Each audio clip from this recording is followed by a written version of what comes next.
Oke, halo semuanya, apa kabar? Lagi sama gue. Jadi di video kali ini gue dapat kesempatan untuk nyobain sebuah monitor budget. Yang dimana ini tuh adalah monitor 24 inch 1080p atau Full HD. Dia punya refresh rate di 165Hz. Dan namanya adalah AOC 24G2SPE. Yang dimana secara nama kayaknya tuh ini masih sesaudara sama AOC 24G2E yang waktu itu sempat gue bahas di shorts TikTok maupun Reels yang waktu itu sempat gue bahas juga. Dan di video itu gue sempat diomelin ya, karena gue bilang harganya itu di bawah 2 juta.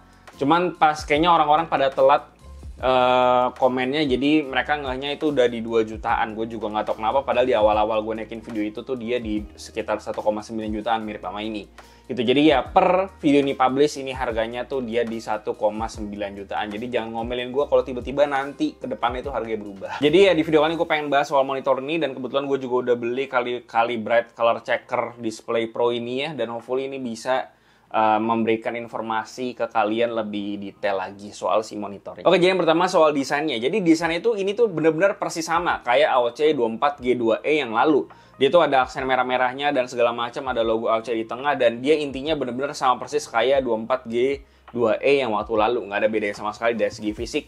Dan selain itu dia juga bahkan kakinya juga sama ya, pakai desain model X begitu ya, dan setidaknya si stand ini tuh udah cukup kokoh untuk menopang monitor 24 inch yang beratnya itu sekitar 3-4 kg kurang lebih.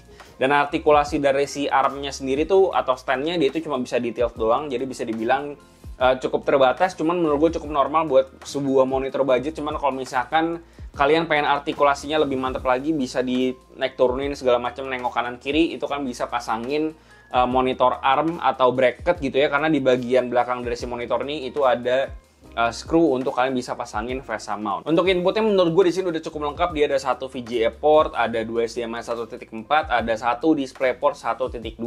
Dan untuk support resolusinya sendiri, untuk yang VGA-nya tuh dia support di resolusi Full HD 60Hz. Lalu untuk HDMI-nya dia bisa di Full HD 144Hz. Lalu untuk kalau kalian pengen pakai 165Hz-nya, kalian wajib untuk pakai DisplayPort-nya, karena cuman di DisplayPort ini doang yang bisa kalian pakein refresh rate 165Hz di monitor ini.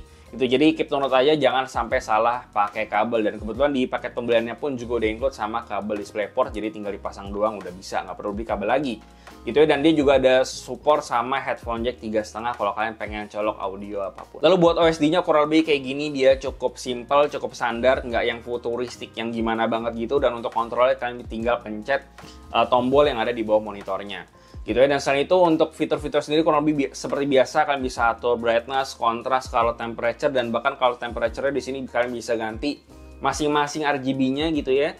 Dan selain itu dia juga support G-Sync compatible, jadi kalau kalian pengen pakai VGA card dari AMD maupun Nvidia itu udah bisa. Oke, lanjut untuk refresh rate-nya kan dia ini di 165Hz, dan buat gue pribadi yang daily-nya pakai 144Hz itu pindah ke sini. Memang perbedaannya itu tidak yang signifikan kayak langit dan bumi, kecuali kalau kalian sebelumnya masih pakai monitor 60Hz, itu pindah ke sini pasti kerasanya bakalan smooth banget gitu. Dan untuk response time sendiri kan mereka klaim di 4 millisecond gray to gray karena dia ini IPS juga. Dan di sini gue juga cuman bisa ngetes pakai kasat mata doang, atau gue cobain doang secara pengalaman experience gue pas pakai main game. Gue coba main game FPS kayak Rainbow Six, Valorant sama CSGO. Di sini sih gue nggak merasa ada blur-blur yang mengganggu sampai mengganggu gameplay gue kayak gimana gitu.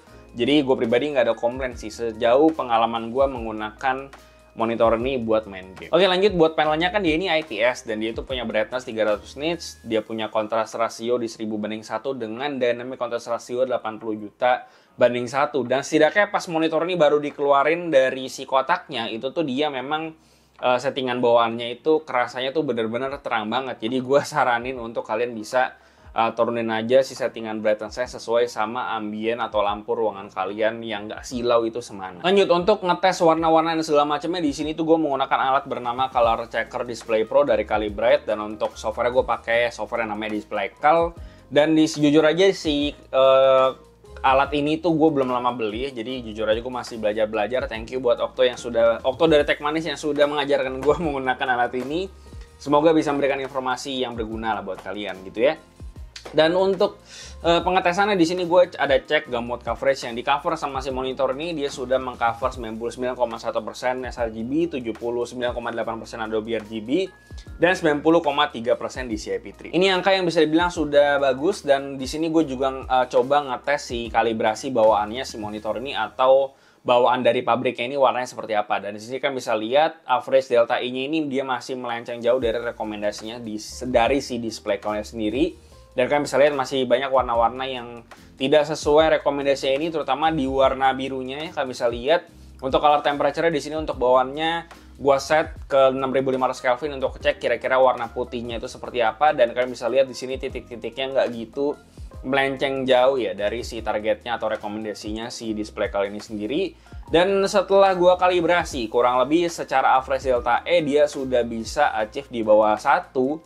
Cuman memang maksimumnya ini masih melenceng jauh karena si warna birunya ini setelah dikalibrasi tetap masih melenceng. Dan ini settingan yang gue pakai untuk dapetin hasil kalibrasi yang tadi. Dan gue pribadi sih sebenarnya nggak gitu menyarankan untuk ngikutin settingan ini karena tiap monitor yang diproduksi itu kadang hasilnya juga bisa beda-beda. Oke, jadi yang bisa gue simpulkan dari monitor ini adalah menurut gue si AOC 24G2SP ini menurut gue monitor yang sudah cukup oke untuk harga 1,9 juta. Dan gue lihat juga monitor-monitor 24 inch 165 Hz pun juga harganya udah mulai menuju ke 2 jutaan ke bawah. Gue beberapa udah ada beberapa merek yang udah mulai harganya segitu.